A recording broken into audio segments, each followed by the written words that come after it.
Hello दोस्तों। जनजातीय विद्रोह से हमारा सीरीज चल रहा था। कल आपको एक वीडियो मिला, आज आपको एक और वीडियो मिलेगा इसी का आगे।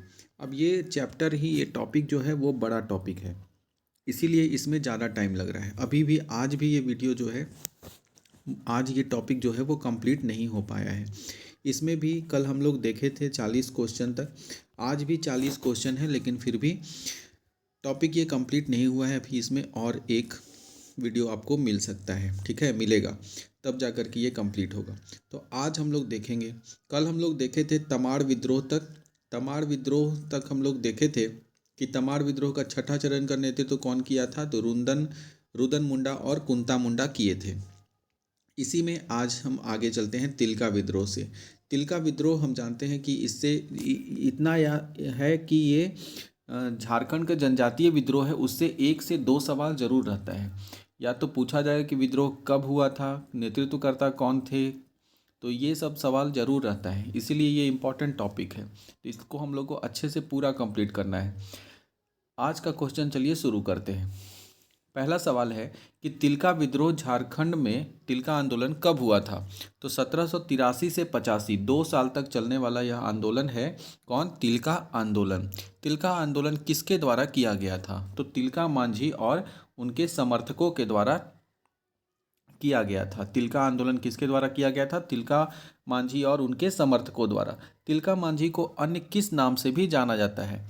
तो तिलका मांझी को जबरा पहाड़िया के नाम से भी जाना जाता है। तो याद रखेंगे, जबरा पहाड़िया के नाम से किसको जाना जाता है? तो जबरा पहाड़िया के नाम से तिलका मांझी को जाना जाता है।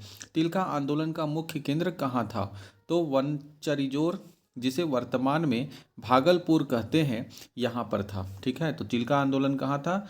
तो भागलपुर क्षेत्र में, जिसे पहले के समय में वनचरिजोर नाम से जाना जाता था। भागलपुर में ही इनको फांसी दे दिया था लास्ट में। आगे वो सवाल भी है।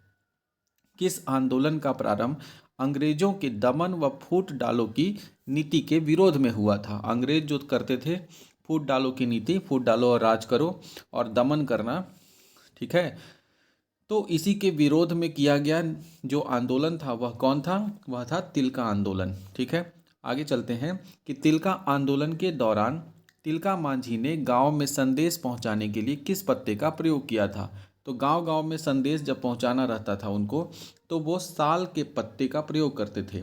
और यहाँ जो साल है इसी को सखुआ भी कहते हैं। तो ऑप्शन में कभी कभी सखुआ दे देगा, तो खोजते मत चलिएगा कि ऑप्शन में गलत आया है। ठीक है, तो साल या सखुआ के पत्तों का प्रयोग करते थे। तिलका मांझी कहाँ के पहाड़ियों में छापामार युद्ध का नेतृत्व करते थे?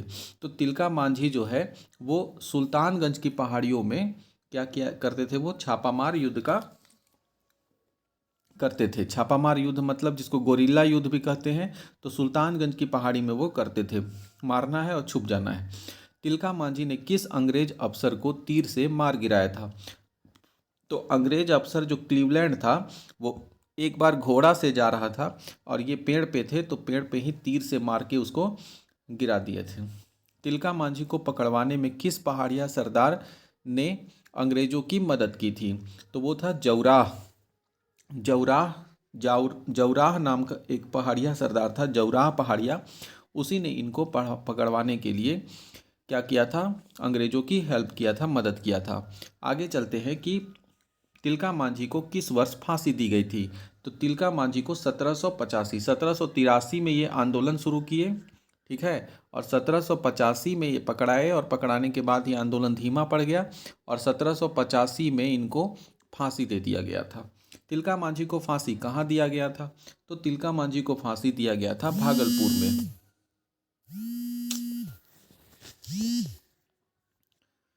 ये सब है फालतू फालतू लोन के लिए जो कॉल आते रहता है, बहुत डिस्टर्ब करता है। चलिए, तो उसके बारे में हम लोग देखेंगे कि तिलका मांझी को कहाँ फांसी दिया गया था। तो भागलपुर में। तिलका मांझी को किस वृक्ष पर लटकाकर फांसी दी गई थी? तो तिलका मांझी को बरगद के वृक्ष पर लटकाकर फांसी किया था। कौन सा वृक्ष पर? तो बरगद के पेड़ पे लटका दिया गया था। किस स्थान पर फांसी दिया गया था? उस स्थान को आज किस नाम से जाना जाता है? तो बाबा तिलका मांझी चौक के नाम से उसको आज जाना जाता है। तिलका मांझी के नाम पर किस विश्वविद्यालय का नाम रखा गया? तो तिलका मांझी के नाम पे भागलपुर विश्वविद्यालय का नाम रखा गया। अंग्रेजों के विरुद्ध आंदोलन करने वाले प्रथम आदिवासी कौन थे? तो तिलका मांझी। अंग्रेजों के विरुद्ध आंदोलन करने वाले प्रथम आदिवासी तिलका मांझी। शहीद होने वाले प्रथम स्वतंत्रता सेनानी तिलका मांझी। समझ गए? नेक्स्ट चलते हैं। झारखंड का प्रथम सुसंगठित तथा व्यापक जनजातीय विद्रोह कौन है? तो यह है कोल विद्रोह। ठीक है, अब आते हैं कोल विद्रोह में कि प्रथम सुसंगठित और व्यापक जनजातीय विद्रोह कौन है? कोल विद्रोह। और यह कब हुआ था कोल विद्रोह? तो 1831-32 में हुआ था। कब हुआ था? 1831-32 में हुआ था कोल विद्रोह। ठीक है, कोल विद्रोह बुद्धू भगत जान ही रहे होंगे। कोल विद्रोह के प्रचार प्रसार हेतु किस प्रतीक का चिन्ह का प्रयोग किया जाता था? तो कोल विद्रोह के लिए तीर के चिन्ह का प्रयोग करते थे। किस विद्रोह का मुख्य कारण भूमि संबंधी असंतोष तथा गैर आदिवासियों द्वारा जनजातियों का शोषण करना था? तो कोल विद्रोह में ये हुआ था। क्या हुआ था? भूमि संबंधी असंतोष और गैर आदिवासियों के द्वारा जनजातियों का शोषण किया जाता था। कोल विद्रोह के में मुख्यतः कौन सी जनजाति भाग ली थी? तो कोल विद्रोह में मुख्यतः हो जनजाति जो थी वो भाग ली थी। सोनपुर परगना में हुए कोल विद्रोह के नेतृत्वकर्ता कौन थे? तो सोनपुर में जो कोल विद्रोह हुआ वहाँ पे थे सिंदराय मानकी। कौन थे? तो सिंदराय मानकी कोल सोनपुर परगना में कोल विद्रोह का नेतृत्व करते। और बंदगांव में हुए कोल विद्रोह का नेतृत्वकर्ता कौन थे? तो बंदगांव में जो हुआ था उसमें सुरगा मुंडा और बिंद्राय मानकी। सिंदराय, बिंद्राय और सुरगा मुंडा, ये तीन याद रखना है, जो कि कहाँ से है? कोल विद्रोह से है। और कोल विद्रोह में अक्सर बुद्धू भगत ऑप्शन में रहता है। तो बुद्धू भगत जो थे वो सिल्ली से कोल विद्रोह का नेतृत्व कर रहे थे। तो ये चार नेता प्रमुख थे। सोनपुर से सिंदराय मानकी, बंदगांव से सुरगा मुंडा और बिंद्राय मानकी, और सिल्ली से बुद्धू भगत कोल विद्रोह का नेतृत्व कर रहे थे। ब्रिटिश के विरुद्ध उरांव विद्रोह का नेतृत्व किसने किया था? तो उरांव विद्रोह का जो नेतृत्व करने वाले थे वो थे बुद्धू भगत। कौन थे? बुद्धू भगत। कोल विद्रोह का दमन किस अंग्रेज सेना नायक ने किया था? तो किसने किया था? तो कोल विद्रोह का विल्किंसन जो था उसने किया था। किसने किया था? विल्किंसन ने। तो कोल विद्रोह का दमन करने वाला विल्किंसन था। ठीक है, किस विद्रोह के परिणाम स्वरूप 1833 ईस्वी में नए प्रांत दक्षिण पश्चिम सीमांत एजेंसी का गठन हुआ था? किस एजेंसी का? तो दक्षिण पश्चिम सीमांत एजेंसी का गठन किस विद्रोह के बाद हुआ? तो बोलेंगे कोल विद्रोह के बाद। किसके विद्रोह के बाद? तो कोल विद्रोह के बाद दक्षिण पश्चिम सीमांत एजेंसी का गठन हुआ था। आगे चलते हैं कि सिल्ली में विद्रोह कर रहे, हम लोग देखे अभी कि बुद्धू भगत कहाँ से कर रहे थे? सिल्ली से। तो सिल्ली में विद्रोह कर रहे बुद्धू भगत को किस अंग्रेज अफसर ने मारा था? तो बुद्धू भगत को मारने वाला था कैप्टन इम्पे। कौन था? कैप्टन इम्पे जो था उसने बुद्धू भगत को मारा था। ठीक है, झारखंड क्षेत्र का पहला नागरिक प्रशासक कौन था?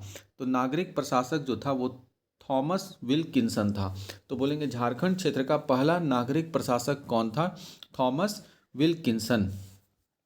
ठीक है, उसके बाद हम लोग देखेंगे कि कोल विद्रोह के पश्चात किस प्रणाली को वित्तीय और न्यायिक अधिकार प्रदान किया गया? तो मुंडा मानकी शासन प्रणाली जो है उसको फिर न्यायिक अधिकार दिया गया। किसके बाद? तो कोल विद्रोह के बाद। किसे? मुंडा मानकी शासन प्रणाली को। किस विद्रोह को गंगा नारायण का हंगामा के नाम से जाना जाता है?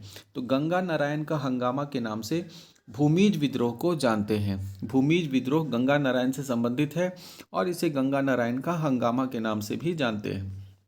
भूमिज विद्रोह, भूमिज विद्रोह कब से कब तक हुआ था? तो 1832-33 में हुआ था भूमिज विद्रोह। कब हुआ था? 1832-33 में। नेक्स्ट चलते हैं, भूमिज विद्रोह के नेतृत्वकर्ता कौन थे? भूमिज विद्रोह के नेतृत्वकर्ता थे गंगा नारायण। कौन थे? गंगा नारायण। भूमिज विद्रोह झारखंड के किस क्षेत्र में सर्वाधिक संचालित हुआ था? तो भूमिज विद्रोह था जो ढाल भूमि में हुआ था। कहाँ हुआ था भूमिज विद्रोह? ढाल भूमि में। ठीक है, भूमिज विद्रोह ढाल भूमि में सर्वाधिक संचालित हुआ था।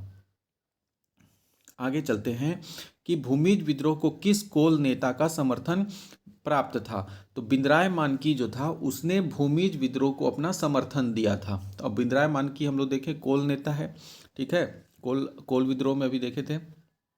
आगे चलते हैं कि गंगा नारायण ने किसकी हत्या की जिसके परिणाम स्वरूप भूमिज विद्रोह का आगाज हुआ। गंगा नारायण जो था वो माधव लाल सिंह की हत्या किया था। कब? 26 अप्रैल 1832 में, और जिसके बाद भूमिज विद्रोह शुरू हो गया। ये जो भूमि लिखा हुआ है वो भूमिज है, ठीक है, तो वहाँ शुरू हो गया। गंगा नारायण सिंह किसका पुत्र था? गंगा नारायण सिंह लक्ष्मण सिंह का पुत्र था। गंगा नारायण सिंह किसके पुत्र थे? लक्ष्मण सिंह के। माधवलाल सिंह की हत्या किए और जिसके बाद भूमिज विद्रोह पूरी तरह से शुरू हो गया। और कब हत्या किए? 26 अप्रैल 1832 में। भूमिज विद्रोह का दमन किसने किया? तो कैप्टन विल्किंसन ने किया था। गंगा नारायण की हत्या किसने की थी? तो गंगा नारायण की हत्या यहाँ अर्जुन सिंह है, लेकिन चेतन सिंह जो था उसने हत्या किया था। किसने किया था? यहाँ अर्जुन सिंह नहीं होगा, यहाँ होगा चेतन सिंह ने। गंगा नारायण की हत्या चेतन सिंह किया और गंगा नारायण के सर को काट कर विल्किंसन के पास भेजा था, ठीक है, कौन? चेतन सिंह। भूमिज विद्रोह का प्रसार किस क्षेत्र में था? तो भूमिज विद्रोह देखेंगे हम लोग तो ढालभूम क्षेत्र में था, यानी सिंहभूम और वीरभूम क्षेत्र में ये ज़्यादा प्रसार हुआ था इसका। किधर? तो सिंहभूम और वीरभूम क्षेत्र में। इस तरह से आप लोग 10 मिनट के इस वीडियो में 40 क्वेश्चन आपको मिला है भूमिज विद्रोह तक। इसके बाद और आगे हम लोग करेंगे बाकी जो बचा हुआ है संथाल विद्रोह और फिर बिरसा मुंडा विद्रोह जो है उलगुलान, उसको हम लोग देखेंगे अगले वीडियो में। अगला वीडियो में जनजातीय विद्रोह खत्म हो जाएगा। फिर ज़्यादा जिससे क्वेश्चन पूछा जाता है वही सब टॉपिक सिर्फ और सिर्फ आपको अभी देंगे, ताकि एक सप्ताह के अंदर पूरा हम लोग पेपर 3 मजबूत कर लें। फिर प्रैक्टिस सेट आप कीजिएगा तो ज़्यादा आसान रहेगा। धन्यवाद।